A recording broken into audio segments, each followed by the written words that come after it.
सभी मित्रों को सादर नमस्कार। आज बात कर लेते हैं सोरठा छंद के बारे में।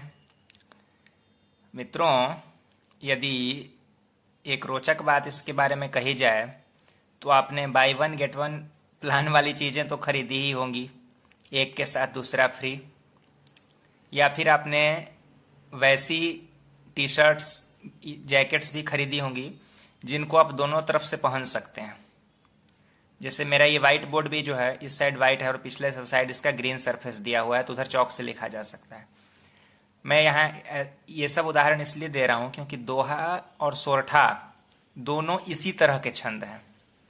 यानी अगर आपने एक को समझ लिया तो समझिए आपने दूसरे को समझ लिया। ये जो सोरठा छंद है ना, दोहे का जस्ट उल्टा होता है। यानी दोहे को अगर आप पलट देंगे तो वो सोरठा छंद हो जाएगा। कैसे हो जाएगा वो देखिए। दोहे पर मेरे डिटेल के वीडियो हैं इसी चैनल पर, आपने देखे होंगे, नहीं देखे होंगे तो प्लेलिस्ट में देख सकते हैं, जिसमें मैंने दोहे के शिल्प पर विस्तार से चर्चा की है। उसका संक्षिप्त मैं यहाँ भी थोड़ा सा बता रहा हूँ कि जो दोहे का शिल्प होता है, आपको पता है दोहा 4 चरणों का अर्धसम मात्रिक छंद है। तो उसमें जो पहला चरण होता है 8 मात्राएं प्लस 2 1 2 यानी कुल 5 मात्राएं, और यही मिलाकर हो गई 13 मात्राएं। और यहाँ होती है यति। ये होता है दोहे के पहले और तीसरे चरण का शिल्प। विषम चरणों का शिल्प ये होता है दोहे के। दोहे के सम चरणों की हम बात करते हैं तो उसमें होता है अष्टकल 2 1 मिलाकर हुआ 11 मात्राएं।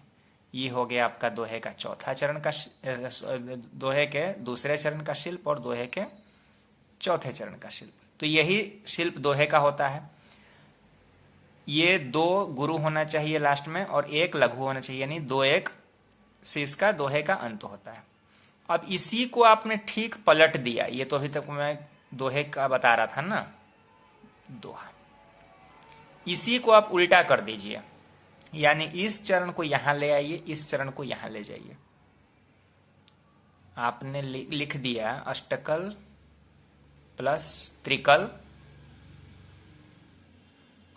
11 मात्राएं, यति दीजिए। अष्टकल प्लस रगण या 2 1 2, यहां आप 2 को 1 1 भी कर सकते हैं अपनी सुविधा अनुसार। यहां का जो 2 है ना, ये 2, ये 1 1 नहीं होगा, ये 2 ही रहेगा। टोटल 13 मात्राएं। ये हो गया सोरठा छंद। अगर आपने उसको इस फॉर्मेट में ले आया दोहे को उलट के, तो ये हो गया सोरठे का पहला और तीसरा चरण। ये हो गया सोरठे का दूसरा और चौथा चरण। देखा आपने, दोहे को ही पलट देने पर सोरठा बन जाता है। अब बात करेंगे तुकांत की। इसमें तुक का क्या विधान है। तो दोहे में दूसरे और चौथे चरण तुकांत होते थे ना, दोहे में ही क्यों, हरेक में जो हरेक कोई भी छंद हो, आमतौर पर उसमें जो सम चरण होते हैं वही तुकांत होते हैं। लेकिन सोरठा के साथ ऐसा नहीं है, इसका ये विषम चरण तुकांत होता है, यानी तुक बीचों बीच होती है। आप अगर दूसरे चौथे चरण को भी तुकांत कर दें, आपके ऊपर है, सुंदरता छंद की बढ़ जाएगी। लेकिन ऐसा कोई नियम नहीं है, जबरदस्ती नहीं है कि आपको ये सम चरणों को, ये जो दूसरे और चौथे चरण है जिनको हम सम चरण कहते हैं, सम चरणों का तुक लगाना कोई जरूरी नहीं है। आपको तुकांत सिर्फ ये विषम चरणों को करना है। यही हो गया आपका सोरठा छंद का शिल्प।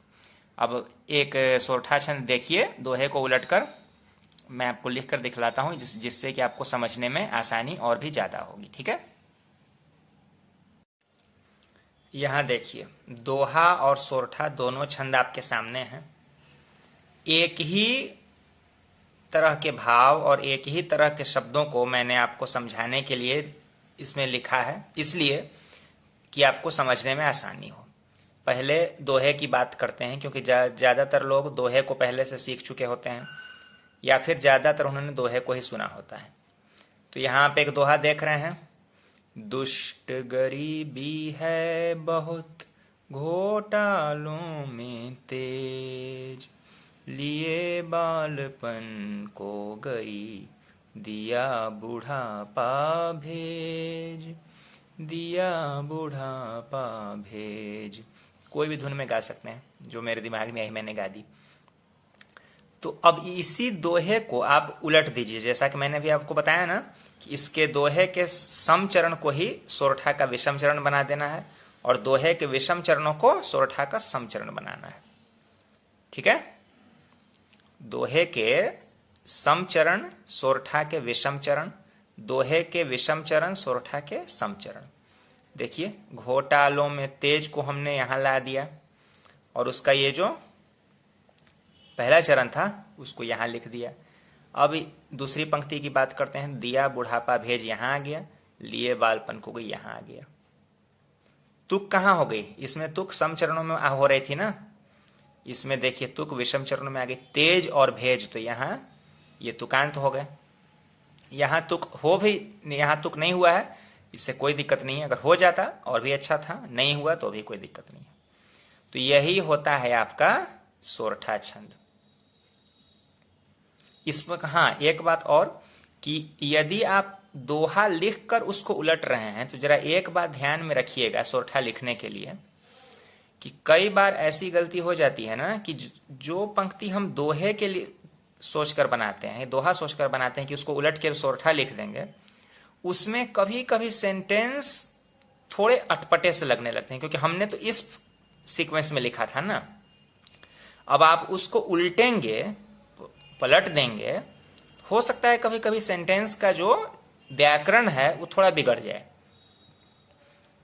इसलिए सोरठा छंद लिखने के लिए अगर आप दोहा लिखकर उसको अगर उलट रहे हैं, क्योंकि आरंभ में लोग यही करते हैं, जिनका हाथ दोहे पर बैठ चुका होता है ना, तो वो दोहा लिखते हैं और उसको पलट देते हैं तो सोरठा हो जाता है। हाँ, अगर आपका हाथ बैठ चुका है तो आप डायरेक्ट सोरठा छंद भी लिख सकते हैं। सोरठा और दोहा छंद पर अगर आपने मेहनत ठीक से कर ली, मुख्य रूप से कहिए कि आपने दोहा छंद पर अगर ठीक से मेहनत कर ली ना, आपको सोरठा भी आ जाएगा। इसके बाद उल्लाला छंद भी आपको लिखना आ जाएगा, जनक छंद भी आपको लिखना आ जाएगा, और भी कई छंद ऐसे हैं ना जो दोहे के शिल्प से थोड़ा बहुत आगे पीछे करके चलते हैं। इसलिए आप ये सब जो वीडियोज आ रहे हैं इनको आप प्लीज ध्यान से देखिए। 2 बार 3 बार 4 बार देखें। कोई ज़्यादा लंबा वीडियो मैं इसलिए नहीं बनाता हूँ, 10 मिनट के आसपास सभी वीडियो होते हैं, 10 से 20 मिनट के बीच में, तो आपको इससे लाभ होगा। ठीक है, तो आज के वीडियो में इतना ही। मिलते हैं अगले वीडियो में किसी और नए छंद की जानकारी के साथ। तो अगर ये वीडियो आपको पसंद आया हो, इसको लाइक कीजिए, अपने दोस्तों में शेयर कीजिए। अगर अभी तक आपने ये चैनल सब्सक्राइब नहीं किया है तो प्लीज़ कर लीजिए।